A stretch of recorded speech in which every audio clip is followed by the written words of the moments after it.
नमस्कार, मैं पूजा। बिहार न्यूज में आपका स्वागत है। खबरों की ओर बढ़ने से पहले एक नजर आज की सुर्खियों पर। सरकारी कर्मचारियों पर लगी सख्त डिजिटल रोक। सार्वजनिक मुद्दों पर सोशल मीडिया पर नहीं दे सकेंगे अपनी राय। कार्यालय की गोपनीय जानकारी साझा करना हुआ प्रतिबंधित। बिहार में 630 खिलाड़ियों को मिलेगी स्पोर्ट्स स्कॉलरशिप। उत्कर्ष सक्षम और प्रेरणा योजनाओं के तहत हुआ चयन। मशाल कार्यक्रम से चुने गए 269 खिलाड़ी। बिहार में बस किराया बढ़ोतरी का जारी हुआ प्रस्ताव।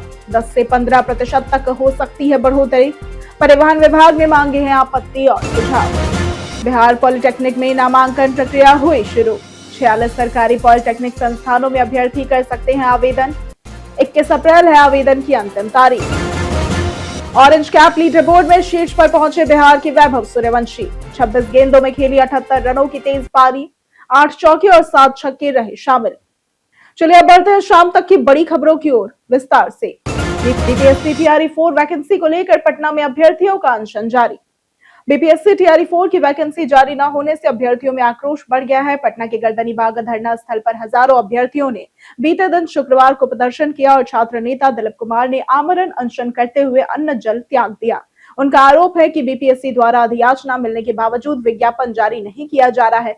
अभ्यर्थियों का कहना है कि पिछले 2 वर्षों से इंतजार जारी है और उम्र सीमा भी प्रभावित हो रही है।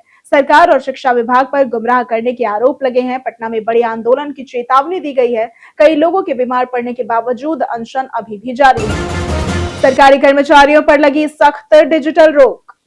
बिहार सरकार ने सरकारी सेवक आचार संशोधन नियमावली 2026 लागू कर सरकारी कर्मचारियों के सोशल मीडिया उपयोग पर सख्त नियम बना दिए हैं।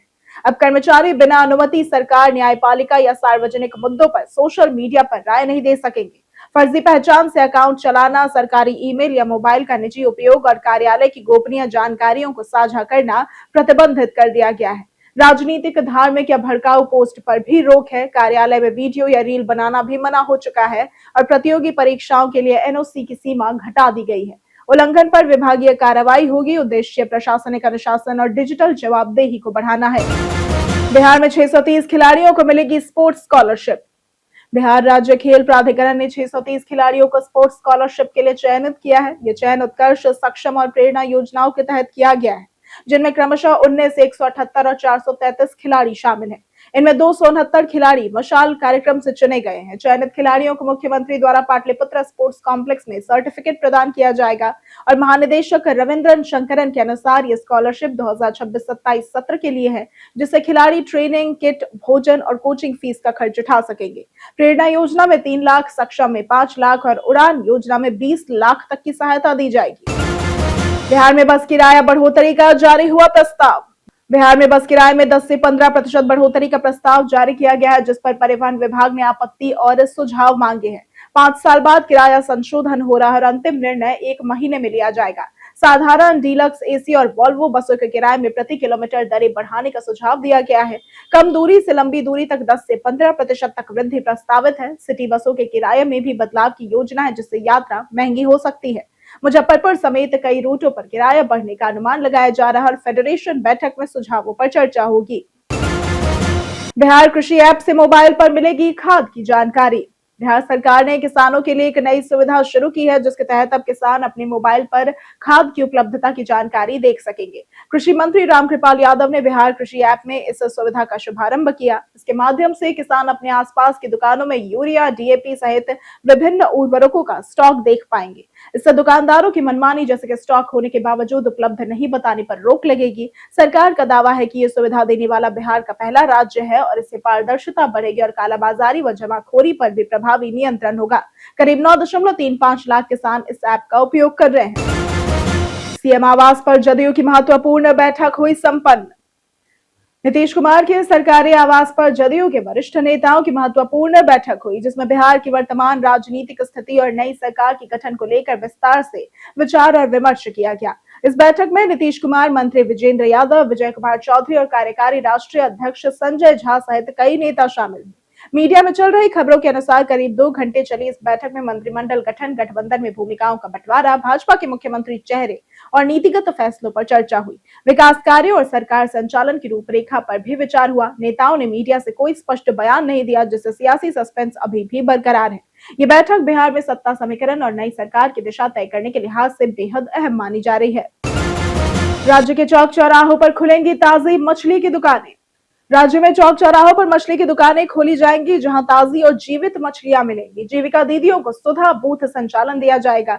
मंत्री सुरेंद्र मेहता ने बताया कि राज्य मछली और दूध उत्पादन में आत्मनिर्भर बन चुका है और निर्यात बढ़ाएगा। मछुआरों को दुकानें आवंटित होगी। पटना सहित कई शहरों में फ्रेश कैच फिश आउटलेट खुलेंगे। मछलियों की कीमत 1500 से 1600 रुपए किलो तक है और विभाग ने इंटीग्रेटेड कमांड सेंटर, फेडरेशन और कियोस्क सिस्टम की योजना भी बनाई है। रोजगार बढ़ाने के लिए सुधा केंद्र स्थापित होंगे। उन्नत नस्ल के सीमेन उत्पादन का लक्ष्य 15 से 20 लाख है और तिरशत कपिल अशोक कॉम्फेड और समीर सौरभ मौजूद रहे। बिहार पॉलिटेक्निक में नामांकन प्रक्रिया शुरू हुई। बिहार के 46 सरकारी पॉलिटेक्निक संस्थानों में शैक्षणिक सत्र 2026-27 के लिए नामांकन प्रक्रिया शुरू हो गई है। छात्र 21 अप्रैल तक ऑनलाइन आवेदन कर सकते हैं। चयन प्रवेश परीक्षा और मेरिट सूची के आधार पर होगा। सरकार ने नामांकन शुल्क मात्र 5 रुपए वार्षिक और 5 रुपए मासिक ट्यूशन फीस तय की है, जिससे तकनीकी शिक्षा बेहद सस्ती हो गई है। अनुसूचित जाति, जनजाति और दिव्यांग छात्रों के लिए शिक्षा पूरी तरह से निःशुल्क है। इसके अलावा 1500 रुपए विकास शुल्क और 300 रुपए बीमा शुल्क देना होगा। आधुनिक कोर्स और सेंटर ऑफ एक्सीलेंस की सुविधा भी उपलब्ध कराई गई है। आरटीई नामांकन में लापरवाही पर होगी कार्रवाई। आरटीई अधिनियम के तहत गरीब बच्चों का नामांकन न करने वाले निजी स्कूलों पर कार्रवाई होगी। बैठक में निर्देश दिया गया है कि सभी स्कूल 13 अप्रैल तक 25% सीटों का विवरण पोर्टल पर भरे, अन्यथा कार्रवाई की जाएगी। 1949 स्कूलों को अनुमति मिली। 417 लंबित मामलों का निपटारा 30 अप्रैल तक होगा। डीईओ बीईओ जांच के बाद ही स्वीकृति देंगे। 64,759 बच्चों में से 56,573 का नामांकन हुआ। 8,186 अभी भी लंबित है। दूरी के आधार पर नामांकन अस्वीकार नहीं होगा और 2019 से 24 में डीबीटी से 200.71 करोड़ रुपए जारी किए गए हैं। बीआईएस ने जनता से की हॉलमार्क सोना खरीदने की अपील। अक्षय तृतीया के अवसर पर भारतीय मानक ब्यूरो ने उपभोक्ताओं से हॉलमार्क युक्त सोना चांदी के आभूषण खरीदने की अपील की है। बिहार के 25 जिलों में सोने के आभूषणों की अनिवार्य हॉलमार्किंग लागू है, जहां बिना हॉलमार्क आभूषणों की बिक्री अवैध और दंडनीय अपराध है। केवल बीआईएस पंजीकृत ज्वेलर्स ही ऐसे आभूषण बेच सकते हैं और ये व्यवस्था शुद्धता और पारदर्शिता सुनिश्चित करती है। ग्राहकों को बीआईएस का मानक चिन्ह, कैरेट जानकारी और 6 अंकों का HUID नंबर जरूर देखना चाहिए। उपभोक्ता बीआईएस ऐप के माध्यम से HUID दर्ज कर आभूषण की प्रामाणिकता और शुद्धता की जांच कर सकते हैं। रामनगर में शराब तस्करी का हुआ भंडाफोड़। रामनगर और बगहा पुलिस की कार्रवाई में बड़ी सफलता मिली। पुलिस और एलटीएफ की संयुक्त छापेमारी में भारी मात्रा में विदेशी शराब बरामद हुई। गुप्त सूचना पर कार्रवाई करते हुए एक ई रिक्शा जब्त किया गया और एक तस्कर गिरफ्तार हुआ। 2 अन्य तस्कर अंधेरे का फायदा उठाकर फरार हो गए और उनकी तलाश जारी है। जांच में पता चला कि खेप उत्तर प्रदेश से ट्रेन के जरिए लाई गई थी। इसमें लगभग 92 बोतल विदेशी शराब थी, जिसकी कीमत लाखों रुपए आंकी गई। पुलिस ने बताया गिरोह के अन्य सदस्यों की तलाश जारी है और नेटवर्क खुलासा हो सकता है। पंचायत चुनाव के लिए 27 अप्रैल को सभी निर्वाचन क्षेत्रों में प्रारूप होगा प्रकाशित। बिहार पंचायत आम चुनाव 2026 की तैयारियां तेज हो गई है। 27 अप्रैल को सभी निर्वाचन क्षेत्रों में प्रारूप प्रकाशित किया जाएगा, जिसके बाद दावा और आपत्ति की प्रक्रिया शुरू होगी और मतदाता सूची तैयार की जाएगी। राज्य निर्वाचन आयोग ने सभी जिलों के डीएम को निर्देश दिए हैं। इस बार चुनाव में 8035 पंचायतों में मतदान होगा और 2011 की जनगणना के आधार पर मतदाता सूची बनेगी। नवंबर-दिसंबर 2026 में मतदान संभावित है। पहली बार पंचायत चुनाव में मल्टी पोस्ट ईवीएम का उपयोग होगा, जिसमें एक साथ 6 पदों के लिए वोट डाले जाएंगे। परिसीमा नहीं बदलेगा, लेकिन आरक्षण रोस्टर बदला जाएगा।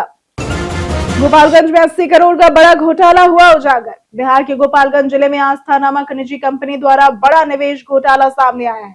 कंपनी ने 20 महीनों में पैसे दोगुने करने का लालच देकर 256 से अधिक लोगों से लगभग 80 करोड़ रुपए जुटाए और फिर दफ्तर बंद कर फरार हो गई।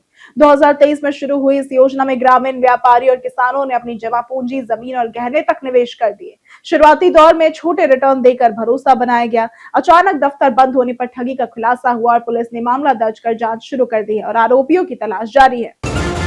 मुख्यमंत्री आवास खाली कर जल्द सीएम नीतीश 7 सर्कुलर रोड में होंगे शिफ्ट।